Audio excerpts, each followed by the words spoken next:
Oh, hi there. Hello, this is Mr. Duncan here in England. How are you today? Welcome to another one of my English teaching lessons. Today, as you can see, I'm in my office and I'm surrounded by all my little bits and pieces that I use to carry out my everyday work. As you can see in the middle here, I have my notebook computer.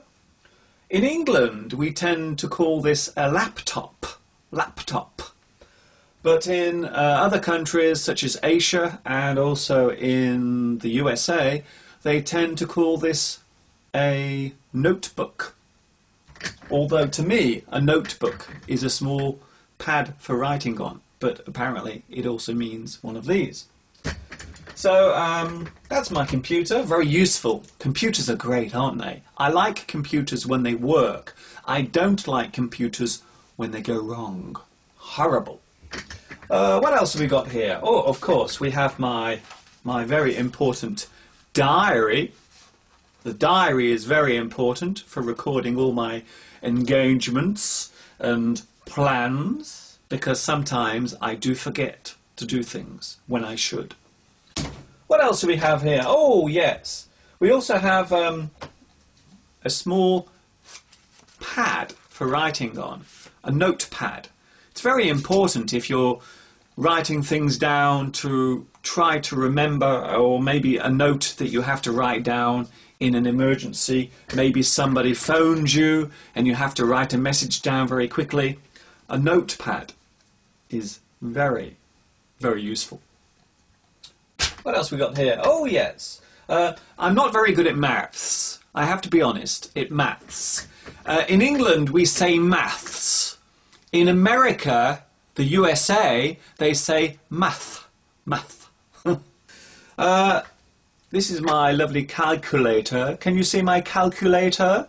My calculator is very important for me when I'm adding up my salary, which normally comes to nothing. Oh dear. What else we got here? Oh yes, I also make many mistakes in my work. So if I do make a terrible mistake when I'm writing by hand, I can use this. Can you see this here? Look, this is correction fluid. It's something you paint onto the paper and it makes your mistakes disappear as if by magic. Correction fluid, it's called. In England, we call this Tipp-Ex. Tipp-Ex. But in other countries, they normally call it correction fluid.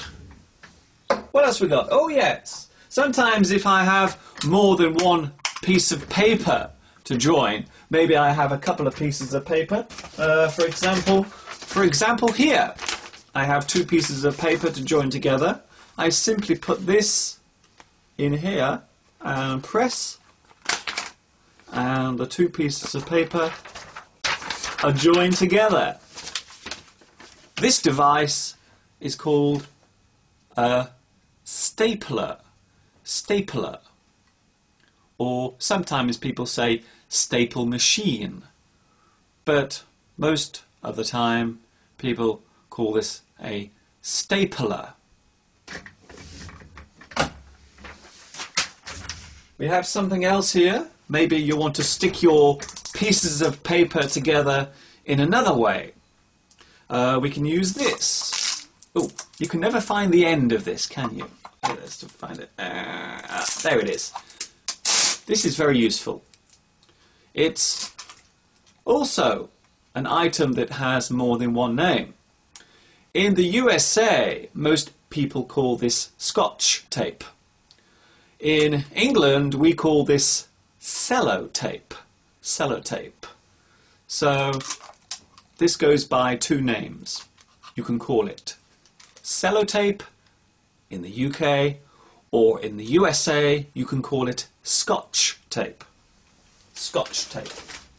Some people say, Mr. Duncan, you should put some Scotch tape over your mouth, and then we can't hear you. That's not very nice.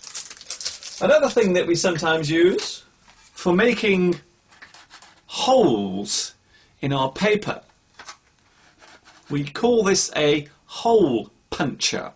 It's a great device. It's very good as well if you want to pierce your ear for an earring. Oh! No, not really. That's a joke. Okay, don't do that at home. Thank you. So this is for putting holes in paper. A hole punch. Finally, we have something here called a, well, it's called a file. This particular one is in my favourite colour, red.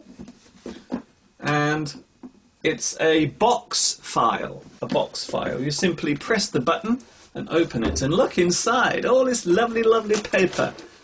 It's kept very safe and in order. A box file. Box file. I think that's enough for now. I hope you've enjoyed my little office tour. This is Mr. Duncan saying bye-bye for now. And remember, enjoy English!